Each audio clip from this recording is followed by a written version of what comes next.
a pedir, si por favor abren sus Biblias en el libro de Filipenses, o carta de los Filipenses, ¿no? En el capítulo 1, y voy a agarrar solamente un versículo, porque ya hicimos una exposición de Filipenses. Los remito otra vez a los videos que se están bajando. Pero entonces vamos a ir, tal vez vamos a leer versos 3 al 6, para que nos ubiquemos en el tema de hoy. Dice Pablo: doy gracias a mi Dios siempre que me acuerdo de vosotros, siempre en todas mis oraciones, rogando con gozo por todos vosotros, por vuestra comunión en el Evangelio desde el primer día hasta ahora, estando persuadido de esto, que el que comenzó en vosotros la buena obra, la perfeccionará hasta el día de Jesucristo. Padre, gracias por tu palabra. Desde ya rogamos tu asistencia para poder comprenderla en una forma correcta y, por supuesto, después de poder vivir de acuerdo a lo que tú dictas en ella. Así que gracias por esta oportunidad que tenemos de estudiarla, de comprenderla y luego llevarla a nuestro corazón. Oramos en el nombre de Cristo Jesús. Amén. Bueno, hoy lo que voy a hacer es darle cierre o culminación a esta serie de charlas que les estuve dando acerca de los pilares teológicos que son pienso yo, de vital importancia. Y digo de vital importancia porque muchas veces son hoy día en la predicación actual descuidados, y eso está dando lugar a un cristianismo que no está bien afirmado. Y entonces, al no tener un cristianismo afirmado, entonces vamos siendo llevados por distintas corrientes de pensamiento que en última instancia van a repercutir la forma en que nosotros nos conducimos o cómo vivimos como cristianos a diario. Cuando una persona recibe la salvación, hay una pregunta que algunos se hacen. Creo que es una pregunta que deberíamos hacernos todos, en realidad. Pero la pregunta es: ¿la salvación que nos ofrece Dios está totalmente asegurada o es algo condicional? Tome nota de eso, ¿eh? Es decir, cuando una persona recibió a Cristo como Salvador personal, ¿cómo hace esa persona para mantenerse en obediencia? Para ser perseverante en lo que deberíamos manifestar como cristianos, porque una cosa es ser un cristiano nominal, una cosa muy distinta es de practicar el cristianismo, ¿no es cierto? De vivir, de caminar, de conducirnos como un verdadero hijo de Dios. O como dice el apóstol Pablo acá en el capítulo 2, por ejemplo, en el versículo 12 al final, cómo es que un cristiano se ocupa en nuestra salvación o en su salvación con temor y temblor. Eso ya, otra vez, no me voy a explayar en ese asunto porque ya lo he explicado, si no recuerdo mal, en la última charla dentro de esta serie.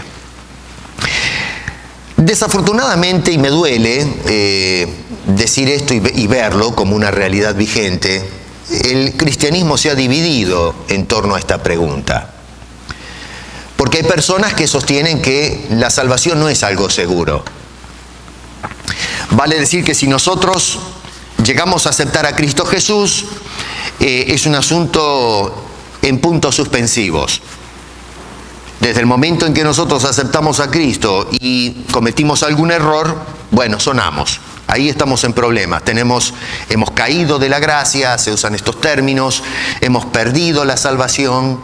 Y bueno, lo que tenemos que hacer es entonces aceptar a Cristo otra vez como Salvador personal. y vamos en una vida intermitente de inseguridades. Tal es así que, miren a qué punto llega el temor, que si nosotros cometimos alguna falta, habiendo sido salvos, y me muero en ese momento, bueno, me voy derecho al infierno. O sea que la muerte de Cristo no puede hacer absolutamente nada para preservar ese estatus de hijo de Dios. Por otro lado, hay quienes reconocen que no, que es todo lo contrario, ¿no es cierto? Que una vez que hemos aceptado al Señor Jesucristo como Salvador personal, bueno, nuestra carrera está sellada y entonces nuestro destino eterno no está comprometido en ninguna manera. Hay quienes, otra vez, el campo es variado, personas que piensan que una vez que hemos aceptado a Jesucristo, podemos vivir a las alturas de una vida sin errores. A esto se le llama perfeccionismo. Vale decir que usted, desde el momento en que vino a los pies de Cristo Jesús, de aquí en adelante va a vivir una vida de total perfección. Claro, en otras palabras, donde no se va a manifestar ningún tipo de pecado, desde aquí para adelante, hasta el día que usted muera.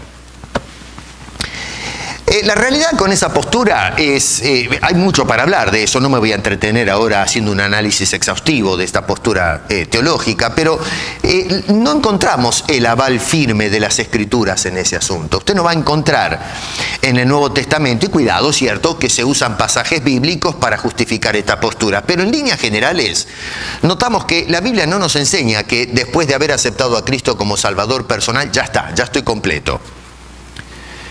Es más, el apóstol Pablo, cuando le escribe, por ejemplo, a Timoteo, él dice que él está en esta carrera, igual que nosotros, pero dice que no pretende haberlo alcanzado. Hay algo que Dios todavía tiene que hacer con Pablo al final de la carrera. Notamos hombres de Dios que han cometido errores, uno de ellos es el apóstol Pedro. Allá en la carta de Pablo enviada a los Gálatas Pablo relata un incidente donde Pedro y un equipo de cristianos que venían de Jerusalén habían caído en falta, y entonces Pedro tiene que reprender esa actitud de hipocresía que estaban manifestando estas personas que visitaban Galacia. Así que estaba entre todos ellos nada más ni nada menos que el apóstol Pedro. En ningún momento se insinúa que Pedro perdió la salvación por haber cometido un pecado de hipocresía como el que había manifestado en esa ocasión. Yo los remito a que lean la carta de Pablo a los Gálatas y ahí van a encontrar el incidente. Así que, otra vez, no encontramos aval bíblico acerca de una cosa semejante. Y por el otro lado, tampoco encontramos un aval en la experiencia, porque realmente cuando aceptamos a Cristo, todavía notamos que nuestra vida tiene tropiezos. No significa que salimos a robar bancos y a hacer cosas delictivas, pero a veces cometemos fallas de tipo emocional, cuando nos enojamos con alguien, en una forma tal vez fuera de los parámetros de la tolerancia. Pecamos por el enojo. Puede ser que a lo mejor tengamos algún pensamiento en prejuicio de alguien o de algo que nos compromete delante de Dios, y usted me entiende la idea. Hay cositas que a veces suceden, y el Espíritu Santo, por supuesto, si es que realmente hemos sido sellados con el Espíritu Santo, va a tocar la puerta del corazón y va a decir: hijo, acá me parece que has hecho lío. Y entonces Dios nos llama a cuenta, y es por eso que venimos arrepentidos a Dios como hijos y pedimos perdón. Así que esto nos muestra en el ámbito de la práctica que realmente no se alcanza el perfeccionismo como se promueven en algunos círculos, sino que todavía llevamos algunas cositas que Dios, con paciencia y con el tiempo, va a ir trabajando, va a ir moldeando nuestro carácter a través y por medio del Espíritu Santo. Algunos que han notado la dificultad de una doctrina perfeccionista han tratado entonces de hacer un manejo de la teología y presentarnos la idea de que hay distinta gradación en el pecado. Hay pecados que son tolerables y pecados que no son tolerables. Bueno, pero ahí entramos en un lío bárbaro, porque la Biblia dice que Dios no tolera el pecado. Entonces, hacer ese tipo de maniobras sofísticas, ¿no es cierto?, acerca de del tema del pecado es meternos en serios líos. La sofística es una filosofía que para darle un poquito de información, estoy usando un término que a lo mejor no están familiarizados, es una corriente o escuela filosófica del siglo IV a.C., donde, en fin, los hombres hacían argumentos para ganar argumentos. No estaban tan preocupados en promover la verdad, sino en ganar argumentos. A eso se le llama sofismas, ¿no es cierto?, la sofística. Muchos cristianos entonces están convencidos, un gran sector de la cristiandad contemporánea, que la salvación es un asunto condicional. Es decir, que Jesucristo no culminó la obra en un sentido. Si les preguntamos van a decir que sí, que en la cruz se culminó la obra, pero en la práctica esto no es una realidad, porque si usted comete un pecado, entonces la salvación la pierde y allí se terminó el asunto, a menos que usted entonces busque la reconciliación, es decir, la salvación de Cristo nuevamente. Claro, esto, imagínense ustedes, que de ser cierto, entonces vivimos una vida totalmente insegura y con temores profundos, vivimos en terror, porque en definitiva en cualquier momento hoy puedo estar en la iglesia cantando alabanzas, pero al salir de la iglesia puedo enojarme con alguien por cualquier cosa y eso implica entonces la pérdida de mi salvación, de mi posición en Cristo Jesús. Así que todo el asunto depende de la conducta del creyente. La salvación usted la va a mantener si usted se porta como un creyente. O sea que la salvación no es algo que nosotros hemos obtenido, sino algo que está por verse. ¿Me explico? ¿Me siguen más o menos cómo van los argumentos? Hay pasajes bíblicos que se utilizan para justificar y reforzar esta postura. Yo les voy a compartir 3 para no pasar mucho tiempo, pero después ustedes en casa pueden hacer su propia investigación. Mateo, por ejemplo, en el capítulo 24, cita las palabras de Jesús diciendo: y muchos falsos profetas se levantarán y engañarán a muchos. Y por haberse multiplicado la maldad, el amor de muchos se enfriará. Y acá es la palabra o la frase clave. Dice: mas el que persevere hasta el fin, éste será salvo. ¿Toman nota de eso? Ahí está el quid de la cuestión. La persona que persevere hasta el final, esa persona es la que va a ser salva. Se interpreta entonces, y lógicamente ahí tenemos una condición, pero se interpreta entonces que la salvación es condicional. No estoy de acuerdo con esa interpretación, honestamente. Habría que, como siempre les he dicho, tenemos que irnos al contexto, pero dentro de ese versículo lo que está indicando el Señor Jesucristo, noten otra vez que está indicando: más el que persevere hasta el fin, ese será salvo. La pregunta es: ¿cómo persevera la persona hasta el fin? Solamente la persona salva va a perseverar hasta el fin. No es que la persona que persevera hasta el fin va a ser salva. Es un asunto de interpretación. Pero bueno, hay personas que ven en ese versículo algo condicional. Romanos, el apóstol Pablo dice: así que, hermanos, deudores somos, no a la carne, para que vivamos conforme a la carne, porque si vivís conforme a la carne, moriréis. Mas si por en el Espíritu hacéis morir las obras de la carne, viviréis.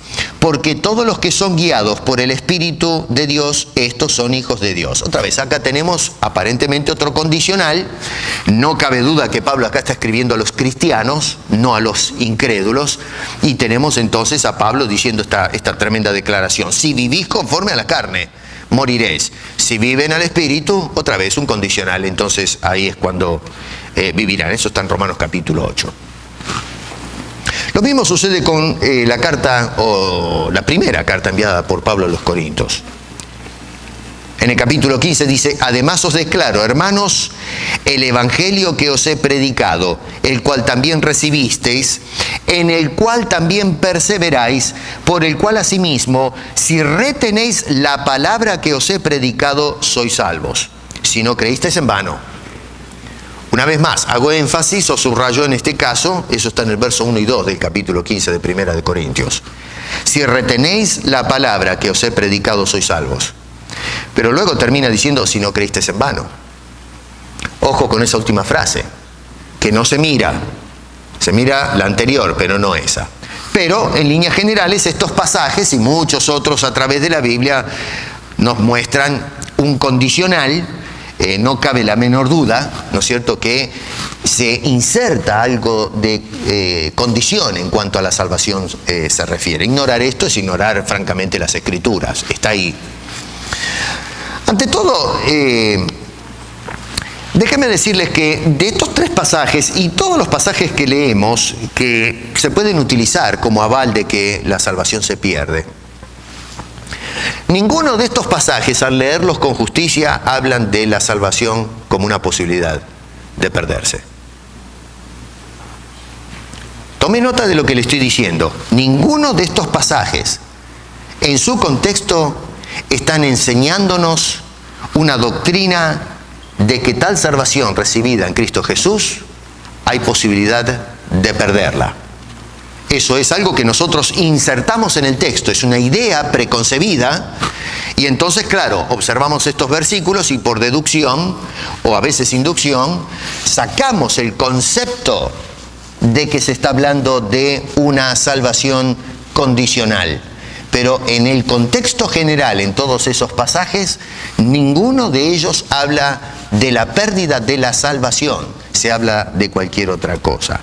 Y muchos otros pasajes, por supuesto, se nos habla, ¿cierto?, de la perseverancia de los santos, pero nunca se habla de la posibilidad de perder la salvación. Es más, no encontramos ningún ejemplo en todo el Nuevo Testamento. Y por supuesto que tenemos libros o cartas de orden teológico, pero también tenemos cartas de orden histórico. Tenemos todo el libro de Hechos, por ejemplo, que nos habla de qué es lo que pasó con la iglesia en sus comienzos.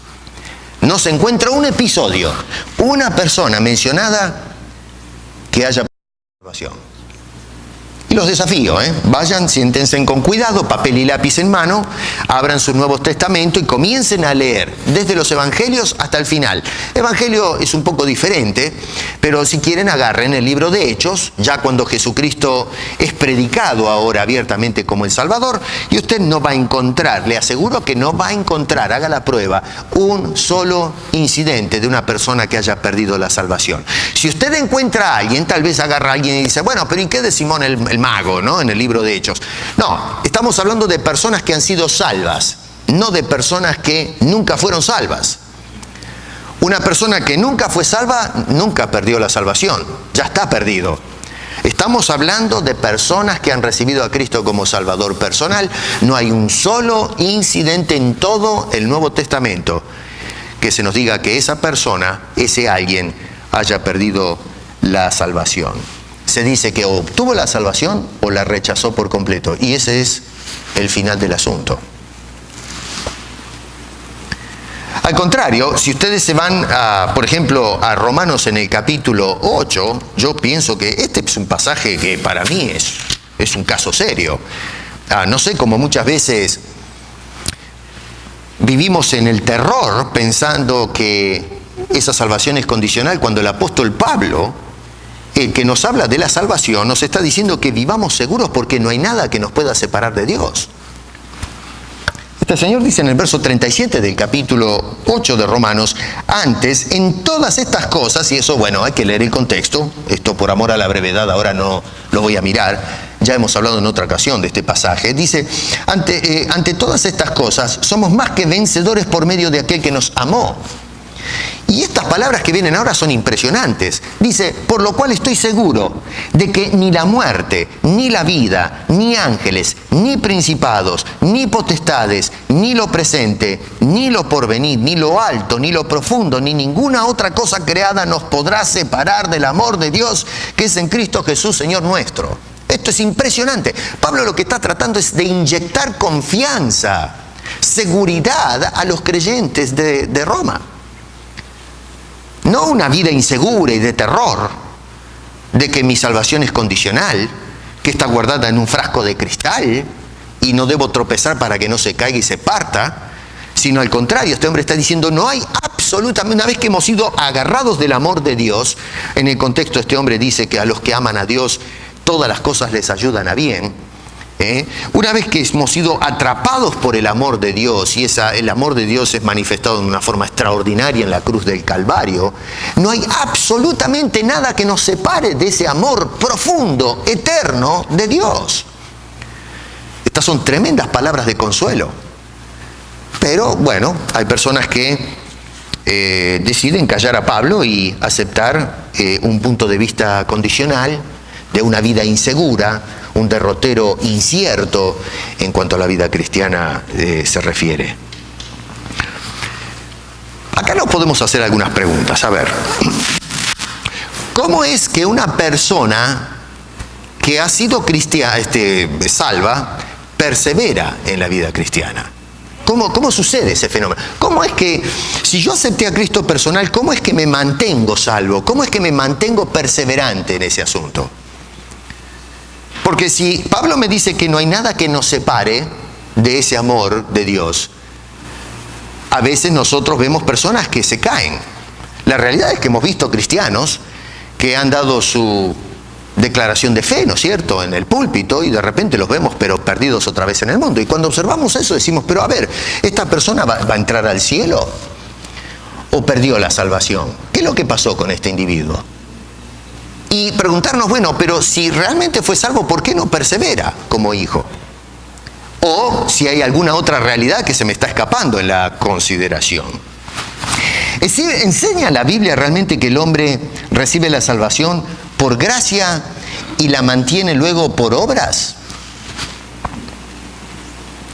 Piensen bien en esto, Encuentro yo en las Escrituras algo que dice, yo acepto a Cristo como Salvador personal, pero ahora yo soy responsable en mi diario caminar de mantener por medio de mis obras la salvación que Dios me dio por gracia. Eso tiene serias implicancias, porque si vamos a hablar de salvación por gracia, vamos a hablar de salvación completa por gracia, no de cierto aspecto de la salvación por gracia y el resto por obras. Esto es un serio debate teológico que realmente la gente tiene que considerar.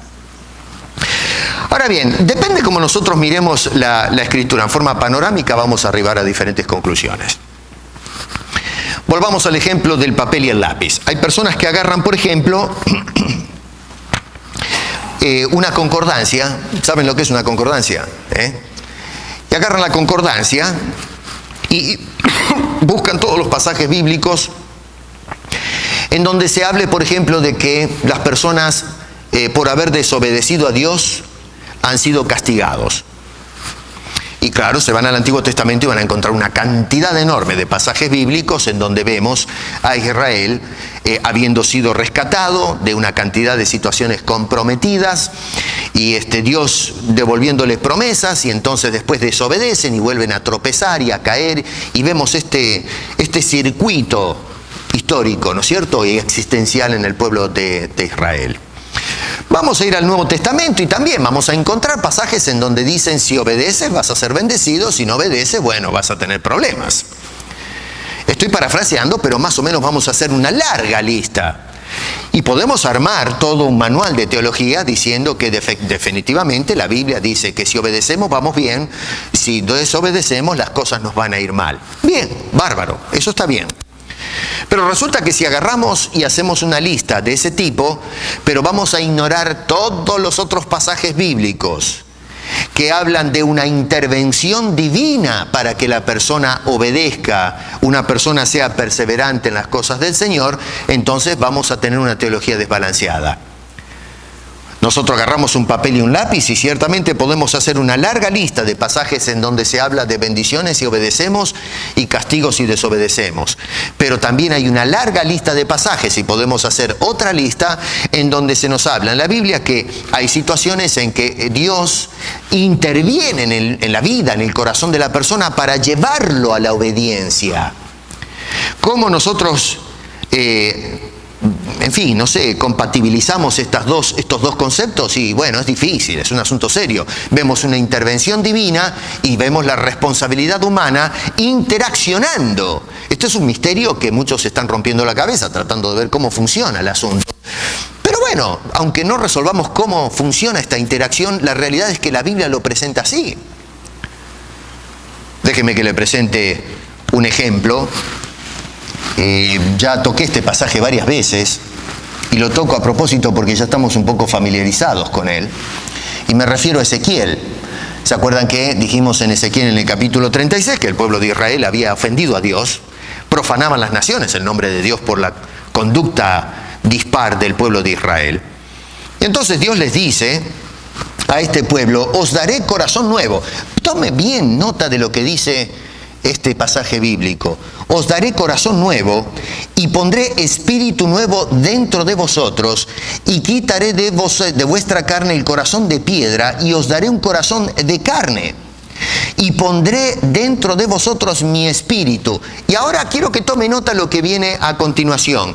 Y haré que andéis en mis estatutos y guardéis mis preceptos y los pongáis por obra. Piensa un ratito en eso. Dios nos agarra, nos da un corazón nuevo, nos da un espíritu nuevo, y luego dice que Él, no yo, sino Él, hace que andemos, en este caso al pueblo de Israel, estoy haciendo coextensivo esto a nosotros, pero dice: y haré que andéis en mis estatutos. A mucha gente esto no pueden compaginar este asunto. Porque, a ver, si la salvación depende de lo que yo hago, ¿qué hago con este pasaje bíblico? Si la obediencia mía está ligada a mi propia e independiente voluntad sin que intervenga Dios, ¿qué hago con este pasaje bíblico? Lo tengo que tirar, lo tengo que sacar de la Biblia. Porque acá no hay vuelta que darle la interpretación. Acá nos está diciendo que Dios es el que hace que estas personas vayan a obedecer, o que andéis en mis estatutos y guardéis mis preceptos. En otras palabras, y quizás usando un poco los términos del apóstol San Pablo, allá en Filipenses capítulo 2, es Dios haciendo el que produce en ellos el querer y el hacer. Capítulo 2, versículo 13, que ya lo vimos.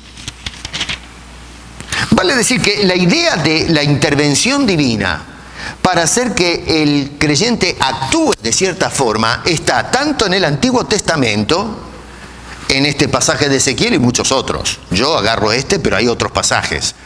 Y lo vemos en el Nuevo Testamento, acá en palabras o boca del apóstol San Pablo, que nos está diciendo, en otros términos nos está diciendo lo mismo. Es Dios el que produce el andar, es Dios el que produce el hacer, es Dios el que produce en el hombre obediencia, sumisión a su santa y soberana voluntad. Que se quiera ignorar estos pasajes que nos hablan de la intervención divina para hacer posible nuestra responsabilidad, es una cosa diferente. Pero están allí, está en la Biblia. Usted lo puede pasar de largo, pero está allí hablándonos a nosotros al corazón.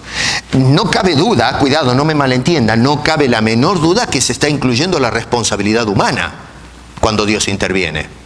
En ningún momento se descalifica toda responsabilidad de nuestra. Cuando Dios nos salva, nosotros ahora como hijos tenemos una responsabilidad de vivir acorde a esa realidad.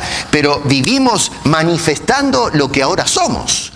Es decir, yo voy a vivir en mi andar como un hijo de Dios porque he sido salvo. No es que voy a ser salvo por la forma en que me conduzco en la vida, o voy a ser un hijo de Dios por el hecho de caminar de cierta forma. No, Señor, Dios me hizo un hijo de Dios y entonces camino de cierta forma porque soy un hijo de Dios. Y si estoy caminando de otra forma completamente contraria a esa realidad, acá hay que pararse y preguntarse, ¿pero realmente esta persona es un hijo de Dios? ¿Nació de nuevo alguna vez? ¿Ha sido salvo esta persona?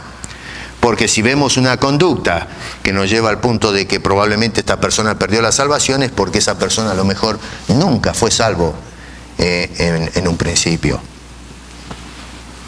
Lo que Dios le dice al pueblo en Ezequiel es que la garantía de la obediencia, si bien es cierto que se trata de ser responsables a Dios, sin embargo depende enteramente de la intervención de Dios para transformar y dirigir la vida de esa persona. Y esto es algo extraordinario, que Dios haga eso con la vida nuestra. Que todo acto de obediencia, todo mi andar está regulado por la presencia influyente de Dios en la vida de cada uno de nosotros. Esto realmente debería animarnos, llevarnos a buscar a Dios, de pedir su intervención para que día a día podamos vivir una vida, una vida sublime, de ejemplo, de impacto en la sociedad donde Dios nos ha insertado. Ahora, ¿de qué manera interviene esta simbiosis entre Dios influenciando al hombre? Y yo no lo sé. Honestamente no le puedo dar respuesta. Sabemos que sucede porque está en la Biblia. Es la misma cosa cuando hablamos de la inspiración. ¿Cómo es posible que Dios usó a hombres para escribir su santa palabra y nos llegue a nosotros, lo que llamamos la doctrina de la inspiración? No lo sé. No se trata de un movimiento mecánico del hombre que lo convierte en un robot. No se trata de una especie de posesión como los demonios que poseen a una persona y lo mueven a su antojo. No se trata de un acto violento. No, hay una coparticipación de la influencia divina más el carácter del hombre, y están trabajando juntos trayéndonos el consejo de Dios. ¿Cómo se suscita esta, yo le llamo simbiosis, esta conexión? La verdad es que no lo sé. Pero sé y lo acepto porque la Biblia me dice que sucede de esa manera. De la misma forma, entonces, Dios influenciando en nosotros para llevarnos a vivir de cierta manera es algo que no lo podemos explicar. Lo sabemos porque la Biblia me dice que es así, que hay una influencia divina en cada una de nuestras vidas. Por supuesto, cuidado, tomemos en nota otra vez las palabras del apóstol San Pablo que dice: si no creísteis en vano. Porque hay personas que ciertamente van a la iglesia, aceptan a Jesucristo como Salvador personal y comienzan a ir a la iglesia, pero resulta que los vemos caminar mal. Bueno, pero es que a lo mejor esta persona nunca nació de nuevo. Ha creído en vano. Está creyendo en algo que no produce cambios o transformación en su vida. Pero si hemos creído, si hemos sido transformados, como les he indicado a través de este tiempo, por el poder de Dios que nos levantó de muerte espiritual a vida, entonces obviamente vamos a manifestar la naturaleza obvia que va a salir de ese Hijo de Dios que ha sido transformado. De lo contrario, estamos mostrando, dando evidencia que nunca nos tocó el Evangelio. Dios nunca nos levantó de los muertos, seguimos caminando. Estamos muertos en delitos y pecados, como menciona el apóstol Pablo en la carta a los Efesios. Pablo dice allí en el capítulo 1, verso 6 de Filipenses: estando persuadido de esto, que el que comenzó en vosotros la buena obra, la perfeccionará hasta el día de Jesucristo. Pablo está orando a Dios en estos versículos anteriores para que los hermanos tengan comunión en el Evangelio. Es decir, ya explicamos qué significa esta palabra comunión, hagan un poquito de memoria. Quiere decir koinoneo, quiere decir compartir las cosas. Y esto demanda cierta conducta, ¿no es cierto? Cierto patrón, ciertas actitudes que debemos manifestar. Entonces se va al capítulo 2. Capítulo 1, verso 27, dice solamente que os comportéis como es digno del Evangelio de Cristo. Y en el capítulo 2, versos 1 al 4, está hablando de cómo tenemos que comportarnos. Dice que debemos sentir, verso 2, lo mismo, teniendo el mismo amor, unánime, sintiendo una misma cosa, nada hagáis por contienda o por vanagloria, antes bien con humildad. Y más adelante va a usar el ejemplo del Señor Jesucristo, humilde hasta la cruz y cosas por el estilo. Lo que está diciendo Pablo es: espero que ustedes, este andar digno del Evangelio es una conducta responsable como hijo de Dios. Eso es lo que se espera de un hijo de Dios. Eso es lo que demanda que manifiesten estos creyentes en la iglesia de Filipos. Pero noten que Pablo dice ahí que ora a Dios por ellos, estando persuadido de esto. Estoy persuadido de esto. ¿De qué está persuadido? Que Dios es el que comenzó en vosotros la obra y Dios es el que la va a terminar. No la termino yo, Dios la va a terminar. Ahora, si bien es cierto que Pablo fue el que predicó el Evangelio en esta ciudad y en un sentido fue él el que comenzó la obra, sin embargo, noten que la única obra que comenzó Pablo es plantar la iglesia. Pero él no fue el que comenzó la obra en el corazón de cada filipense que se convirtió a Cristo. Yo planté la iglesia, yo prediqué el Evangelio, pero el que comenzó realmente la obra en cada corazón no fue Pablo. Pablo habla nada más. Yo les hablo a ustedes. Yo no puedo hacer que ustedes caminen de cierta manera. Por más elocuencia que plantee desde el púlpito, no hay ninguna influencia que puedo ejercer sobre ustedes. Es Dios. Por eso Pablo dice, Dios es el que comenzó en vosotros la obra, no yo, el apóstol. Esto es revelador porque nosotros entonces nos comportamos como es digno del Evangelio por la obra de Dios en cada una de nuestras vidas. No es válido decir, yo me comporto de cierta manera porque hago el esfuerzo. Sí, yo actúo responsablemente, pero si hago un esfuerzo es porque Cristo me fortalece. Es porque Dios está obrando a través del Espíritu Santo en nuestras vidas. Y es por eso que entonces la gloria se la lleva siempre Dios y no nosotros.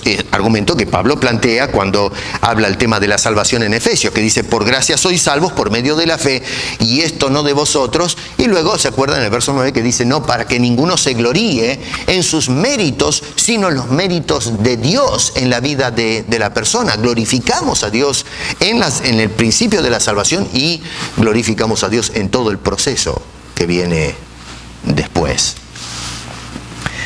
Ahora, Pablo dice que fue persuadido, es decir, la semántica de la palabra hace referencia a un cambio de manera de pensar. Eso quiere decir persuadir. Es tratar de usar argumentos para cambiar la manera de pensar de una persona. Pablo acá, francamente, lo que está diciendo es, estoy ahora totalmente convencido. Entonces acá nos preguntamos, bueno, pero si Pablo cambió su manera de pensar, que ahora piensa, como dice ahí en el versículo 6, que Dios comenzó y va dice allí, a completar o a perfeccionar la obra, nos preguntamos, ¿cómo pensaba Pablo antes de haber sido persuadido? ¿Qué idea tenía en la cabeza el apóstol Pablo acerca del tema de la salvación?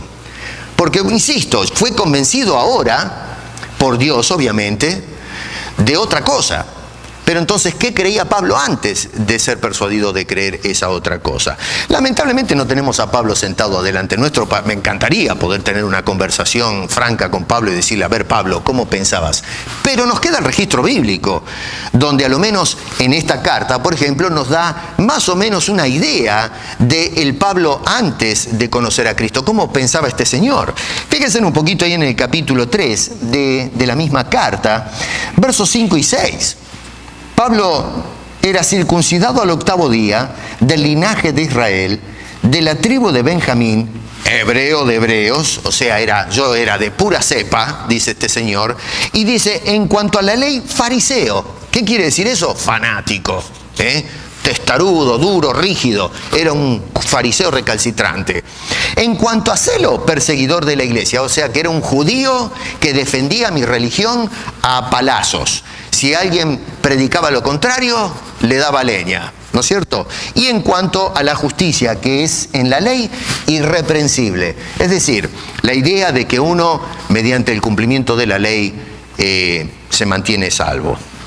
Ahora bien, Pablo, para un judío, en fin, especialmente para un fariseo, nos dice el mismo Señor Jesucristo que Lucas, por ejemplo, ellos pensaban que se justificaban a sí mismos. Dice, vosotros sois los que justificáis a vosotros mismos delante de los hombres, mas Dios conoce vuestros corazones, porque lo que los hombres tienen por sublime delante de Dios es abominación. Así que lo que estaba diciendo Jesús, o cuando identificaba a estos hombres, ustedes se justifican a ustedes mismos. Esa es la idiosincrasia del fariseo, del judío. Todo este sistema de creencia que en fin, se estaba basando en los méritos propios de la persona para mantenerse dentro del pueblo salvo. Era lo que abrazaba Pablo antes de conocer a Cristo. Hay un argumento, hay un debate de si el judío pensaba que se ganaba la salvación o si la recibía por gracia. Personalmente pienso, no voy a dogmatizar en esto, pero pienso que el pueblo de Israel pensaba que la salvación la obtenían por gracia, que Dios escogió por gracia al pueblo de Israel. Pero claro, ahora como habían sido escogidos por Dios, se les iba el humo a la cabeza y pensaban que era la nación peculiar. Y que entonces por medio de las obras, del cumplimiento de la ley y ritos rigurosos, ellos se mantenían dentro del pueblo de la gracia. Así que lo que tenemos es quizás una salvación por gracia o elección por gracia como pueblo, pero luego la mantención del estatus por medio de las obras. ¿Se dan cuenta la idea de la mezcolanza que hay acá? Es gracia más obras. Esto es muy semejante a mucho de la doctrina evangélica contemporánea, donde muchas veces se nos dicen que Dios nos salvó por gracia, pero ahora tienes que cuidar tu salvación para no perderla. Es decir, ahora tenemos una salvación que dejó de ser por gracia, empezó por gracia, pero ahora la mantenemos por obra. Esa es la doctrina que abrazaba el apóstol San Pablo. En términos teológicos, Pablo era un poco arminiano. Es un anacronismo, obviamente, ¿no? Los arminianos vienen después, pero teológicamente hablando lo podemos ubicar como un arminiano. Mis amigos arminianos van a saltar hasta el techo, me van a querer ahorcar. Pero esa es la realidad. Pablo pensaba que, como todo fariseo, nosotros entramos en el ejército o el pueblo de Dios por medio de su gracia, pero luego tenemos que cumplir ciertas normas para mantenernos en ese estatus. Es decir, mantener la salvación por obras. Pero entonces dice Pablo que fue persuadido, que esa manera de pensar es incorrecta. Verso 7 dice, pero cuantas cosas eran para mí ganancia, en su momento yo pensé que esto era válido, dice, las he estimado como pérdida por amor de Cristo. Y ciertamente aún estimo todas las cosas como pérdida por la excelencia del conocimiento de Cristo, mi Señor, por amor del cual lo he perdido todo. Y miran hasta dónde va este hombre. Podría haber terminado allí y entendemos la onda. Pero entonces clasifica esa doctrina y dice, y lo tengo por basura. Pablo, ¿por qué es basura eso? Si esa era tu convicción antes. Porque atenta contra la gracia soberana de Dios. Le estoy robando la gloria a Dios. Le estoy dando la gloria al hombre, a los méritos humanos. Yo pensaba de esa forma. Y Dios tuvo que persuadir a Pablo. ¿En qué momento y cómo lo hizo? ¿Cuál fue el diálogo? ¿Qué sé yo? Y no me interesa. Lo que me interesa es que Pablo cambió su manera de pensar. Y antes pensaba que era el hombre el que Dios empezó la obra, pero el hombre la culmina o la perfecciona. Pero Pablo dice, no, mi querido, yo he sido persuadido que el que comenzó en vosotros la obra, él mismo la perfeccionará hasta el final de la carrera, hasta el día de Jesucristo. ¿Se dan cuenta qué cambio drástico en la teología del apóstol Pablo? Bueno, ese es el cambio drástico que tenemos que hacer muchos en el campo evangélico también. Muchos resisten a esta idea, pero es curioso porque se defiende la teología de la pérdida de la salvación, pero la negamos con nuestras oraciones. Porque nosotros vivimos el cristianismo diciendo, bueno, a la vuelta de la esquina puedo perder la salvación si yo no hago méritos. Pero cuando doblamos la rodilla, y en estos fueros que sostienen esta doctrina lo hacen, me consta que lo hacen porque he estado allí, y dicen, Señor, ayúdame. Ayúdame a ser mejor. Te ruego que uses tu Espíritu Santo para darme orientación en la vida. Ayúdame a no mentir más. Ayúdame a no ser más un vicioso. Te ruego, Señor, que se haga tu voluntad sobre mi vida y no mi voluntad. ¿Qué estamos diciendo con eso? Primero estamos contradiciendo nuestra teología. Porque si yo le estoy diciendo a Dios, tirame un cable, por favor, dame una mano, porque de acá yo solo no puedo hacer nada, quiere decir entonces que estoy reconociendo que no tengo la capacidad para mantener mi salvación por méritos propios. Y en lugar de decir, Señor, bueno, ¿qué va a hacer? No puedo hacer nada, me tengo que rendir a la realidad de que me voy a ir al infierno. No, esa persona agarra y dice, Señor, tú intervienes sobre mi voluntad. Tú haz algo, porque yo soy un fracaso total. Reconocemos la realidad que hay una imposibilidad humana en nosotros y echamos mano por fe a la gracia de Dios y le decimos, Señor, ayúdame a este miserable pecador y dirige mis pasos. Nuestra realidad en la oración niega totalmente ese concepto de la teología de los méritos. Pero somos testarudos. En la oración decimos no mis obras, sino Dios en mí. Pero en la teología decimos, no, son mis obras, no Dios. Dios ya hizo su trabajo, ahora yo tengo que hacer méritos para conservar la salvación. ¿Cómo es que un creyente manifiesta gozo, paz, paciencia, benignidad, bondad, fe, mansedumbre, templanza? En otras palabras, si tomamos las palabras de Pablo acá en el capítulo 1, verso 27, ¿cómo es que un creyente se comporta como es digno del Evangelio de Jesucristo? Bueno, Pablo nos dice en Gálatas, tomando las palabras de Pablo en ese pasaje que acabo de indicarles, dice que todo eso es fruto del Espíritu Santo en nosotros. El fruto del Espíritu es gozo, paz, paciencia, benignidad, ¿no es cierto? No es yo optando por hacer estas cosas.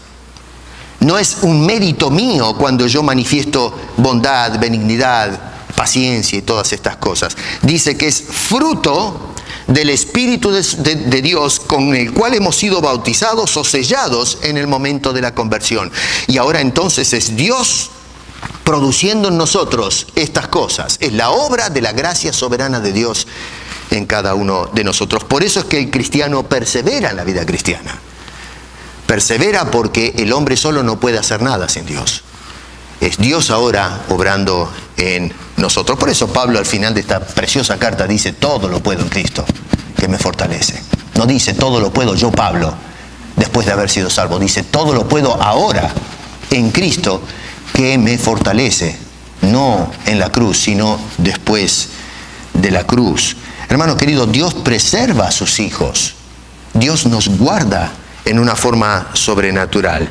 Eso es en lo que ha sido persuadido, sido convencido el apóstol San Pablo. Así que para ir cerrando las cosas, hay tres cositas que le dice Pablo a estos queridos hermanos, y con esto ya yo creo que tengo que ir terminando porque se ha pasado el tiempo para dar cierre a esto, o quizás comparto un par de cosas. Pablo le está diciendo, quédense tranquilos, estén seguros. Dice, el que comenzó en vosotros la obra, la va a perfeccionar. Ustedes no pueden hacer nada, pero Dios, no le quepa la menor duda, que va a perfeccionar la obra en ustedes. Así que nos dice, nosotros, en lugar de vivir con terror de qué es lo que va a hacer pasar mañana, nos dice, quédense tranquilos, porque hay absoluta seguridad en la vida de un verdadero hijo de Dios que ha nacido de nuevo, que esa obra que empezó Dios, Él la va a llevar a su plenitud.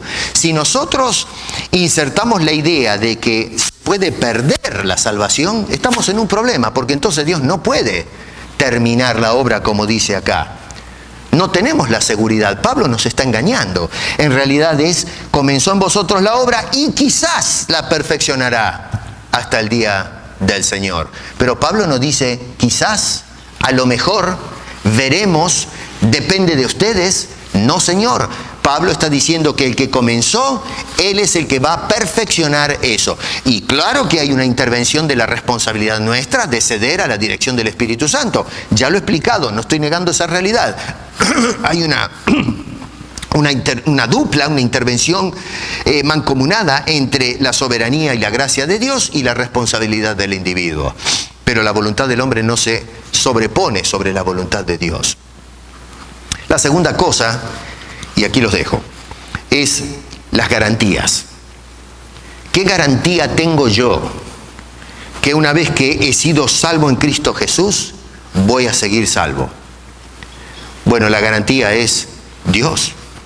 Otra vez dice este hombre, el que comenzó la obra, Él es el que la va a perfeccionar.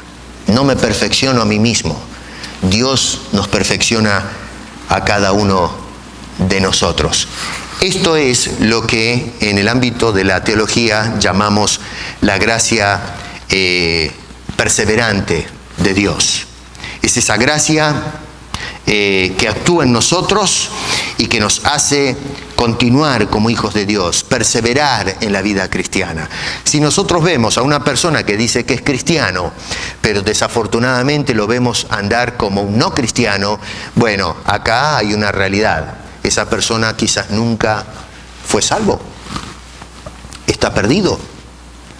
En algún momento tenemos que empezar a ver algo que es fruto de la obra de Dios. No quiere decir que, vuelvo a repetir, que va a ser una persona totalmente perfecta. No, va a seguir con errores.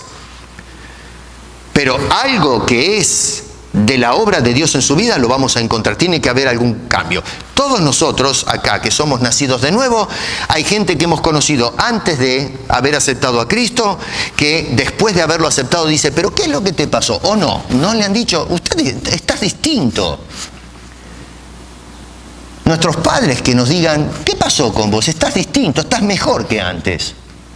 Familiares, amigos. Después nos van alejando porque ya no nos ajustamos más a la carrera loca de pecado, pero sí han dado testimonio que algo hay diferente en nosotros. Miramos distinto, nos vestimos distinto, pensamos distinto, actuamos distinto. Es lo que justamente lo que manifiesta que Dios no solamente hizo algo desde el punto de vista forense, lo que llamamos la justificación, pero tenemos ahora un acto de santificación progresiva, es el término correcto, a través del cual Dios está cambiando nuestro carácter. Y sigue la salvación, porque la Biblia nos dice que eventualmente vamos a ser glorificados.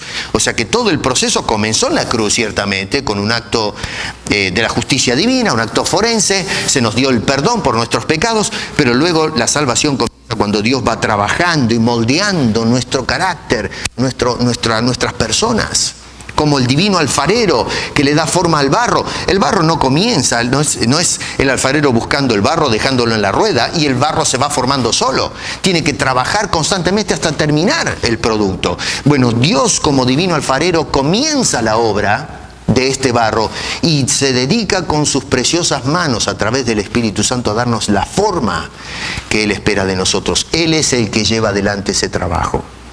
Hermano querido, no vivas en terror. Confía en lo que Dios nos promete. Lo que tenemos que hacer es responder, de ceder a las manos de Dios, que como divino alfarero nos va dando forma para hacer de nosotros ese vaso que va a ser usado y le va a dar gloria. Gloria no de ahora, sino para siempre. Y eso es lo que este hombre quería que estos hermanos de Filipos entiendan. Que sea una vida de regocijo, porque Dios nos ha dado la seguridad de que ahora somos salvos y que lo que tiene que ver con mi conducta está en las manos de Dios, que está trabajando para que nosotros podamos andar como es digno del Evangelio de Jesucristo. Quiera Dios que entonces cedamos a la dirección de Dios en el Espíritu, para que forme en cada uno de nosotros el hijo que Él quiere que lleguemos a ser. Que Dios nos ayude y que Dios nos bendiga para esa tremenda obra de la gracia de Dios. Padre, muchas gracias por todas estas cosas que hemos estado viendo en estas semanas y gracias por la salvación. No la merecemos, no la hemos obtenido por nuestros méritos, y ahora que somos salvos, tampoco nuestros méritos nos hacen ganar puntos contigo. Tú, Señor, sigues trabajando en nosotros. Ayúdanos, por favor, a que cedamos, como hiciste con el pueblo de Israel, que habiéndoles dado un espíritu nuevo y un corazón nuevo, los hacías andar en tus estatutos. Ahora, Señor, nos toca a nosotros. No nos olvides, no nos dejes. Somos tus hijos. Nos compraste por precio y te imploramos ahora que trabajes en nuestras vidas para hacernos cada vez mejor. Perdona nuestros pecados y ayúdanos, Señor, por favor, a luchar contra ellos en la fuerza y el poder de Dios. Gracias una vez más por la vida que nos das, y no solamente la vida aquí en este mundo, sino la vida eterna, la vida que continuará en el otro mundo. Porque te lo pedimos esto con acción de gracias en el nombre precioso de Cristo Jesús. Amén.